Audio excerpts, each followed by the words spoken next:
As we're fond of bringing up, the shameless plundering of blockbuster franchises in the service of shitty, flagrantly offensive ripoffs is big business. Such thievery is lazy as hell in and of itself, but it's been demonstrated that you can barely even try to make a movie and still somehow make one. We're looking at you, the amazing bulk.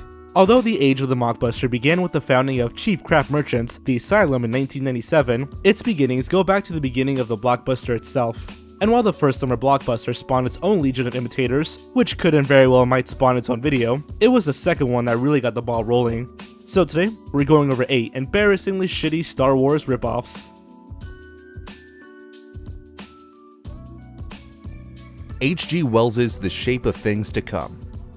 Famed science fiction author H.G. Wells wrote The Shape of Things to Come, a seminal work of speculative fiction, in 1933. Among the novel's predictions were the Second World War, which happened, and the formation of one world government, which is not yet so far as we know.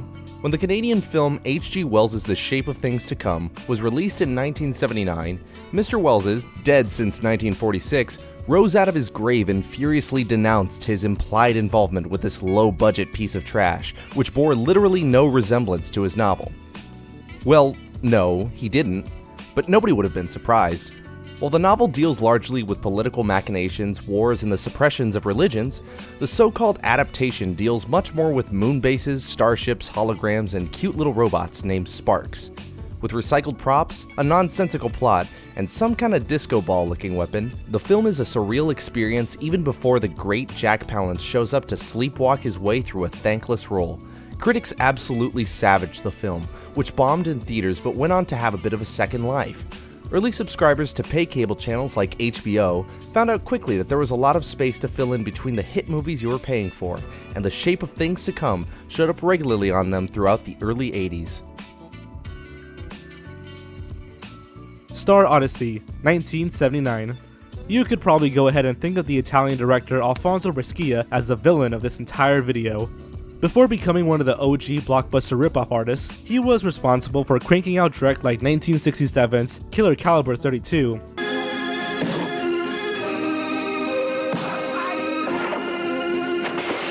and 1972's Naked Girl Killed in the Park.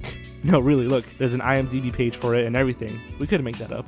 At any rate, Brescia in 1978 unleashed not one, but 4 low-budget sci-fi baskets of crap, intended to capitalize on the success of Star Wars. All Italian productions with Italian cast and crew, they are Cosmos, War of the Planets, Battle in Interstellar Space, you may see a theme developing here, War of the Robots, and Star Odyssey, which strangely does not feature a reference to war or battles in its title, yet it is the most well-known of the 4. Okay, so the plot has an evil dictator taking over the Earth, opposed by a professor and his robot friends, and it honestly just doesn't even matter. Look at this poster. A guy with a laser sword, a golden robot, a huge-ass spaceship, a sluttier princess. Italian moviegoers knew what they were getting themselves into, and they paid to see this anyways. Message from Space. It didn't take long for Japan to jump on this bandwagon, because of course it didn't. 1978's Message from Space sported a $6 million budget that made it the most expensive film produced in Japan up to that time, which had surprised no one who has ever seen a single Godzilla movie, and actually starred respected American actor Vic Morrow and martial arts star Sonny Chiba. The film even received an American release after being purchased for $1 million by United Artists, which was sold in 1980 due to a series of bad moves, just like that one.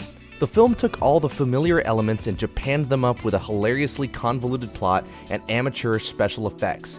Its slavish devotion to aping Star Wars' visual style was exceeded only by its complete ineptness in doing so, and if Japanese critics were harsh, American critics were merciless. The New York Times proclaimed it so terrible it has a certain comic integrity, which is probably not what the filmmakers were going for, and the Los Angeles Times' critic reported that the audience at his showing literally laughed it off the screen.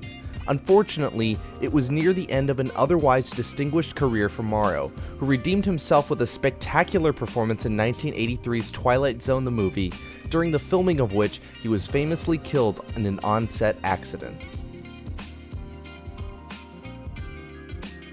Star Chaser, The Legend of Orin. The 1985 animated film Star Chaser, The Legend of Orin has the distinction of being super late to more than one party.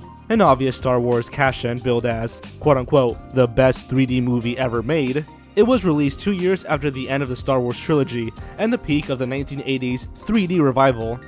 Also, it was nowhere near the best 3D movie ever made. The plot adds a dash of King Arthur by having its protagonist begin his journey by discovering a jeweled sword, then goes on to introduce its own thinly disguised versions of the Jedi Knights, Darth Vader, the Stormtroopers, and pretty much every other plot element of the original film. It actually played in theaters for over 2 weeks, but failed to make back even a quarter of its $15 million budget. While the film is generally considered to be among the first to blend elements of computer animated imagery with traditional animation, it is also generally considered to be terrible, a waste of time and effort by everyone involved, and $15 million thrown to the winds in that order.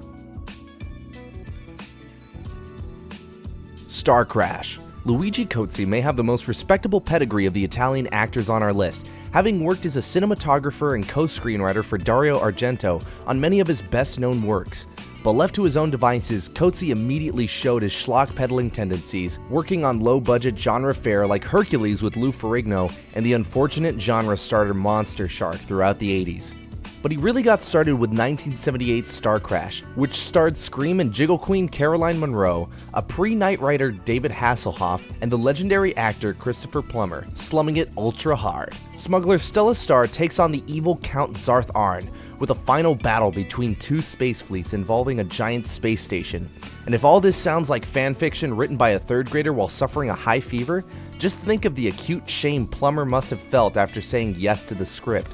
Released only 18 months after Star Wars, the film was once again pounded by critics. Even its original distributor, American International, declined to release it after seeing the final cut, leaving that shame to New World Pictures, which was fittingly founded by B-movie king Roger Corman. Battle Beyond the Stars.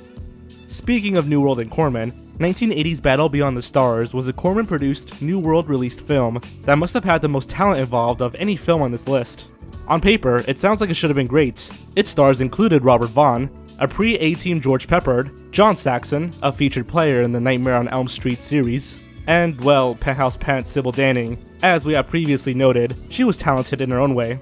The script was penned by veteran screenwriter John Sayles, and the special effects were designed by a very young James Cameron.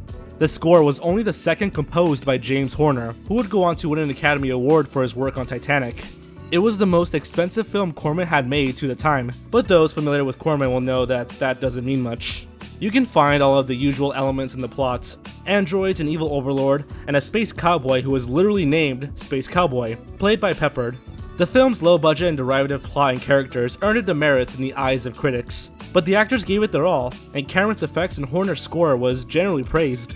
The film was a moderate financial success, and Roger Corman learned. We will catch up to him in just a bit. The Man Who Saved the World, 1982.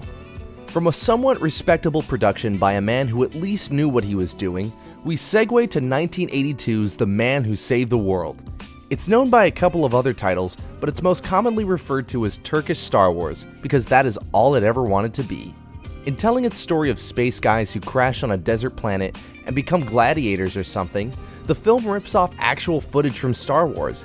Lots of it.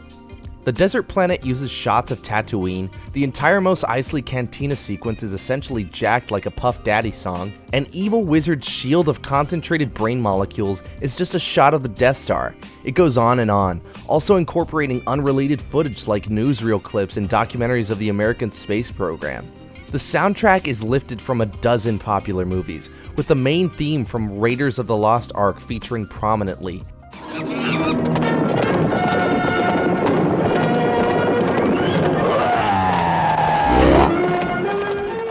And even the actors appear to have lifted their acting styles from people who have never acted, seen a movie, or heard the word act.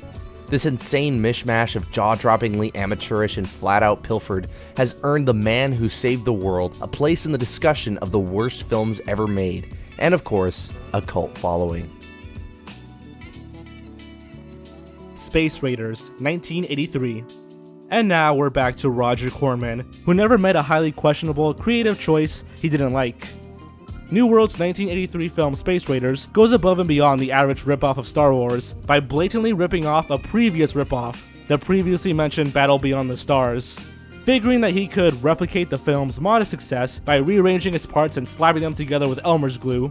Corman enlisted a hapless studio director and a no-name cast to plot through yet another rehashing of Star Wars' plots, while using as few original, non-recycled elements as possible.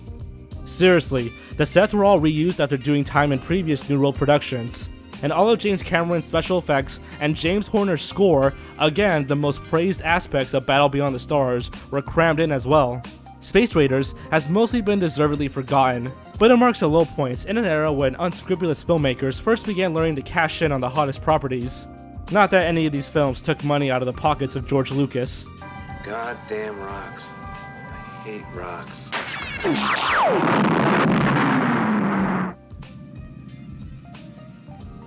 But you can basically draw a line from films like these to the success of The Asylum, and from there to the existence of shit like Sharknado 4.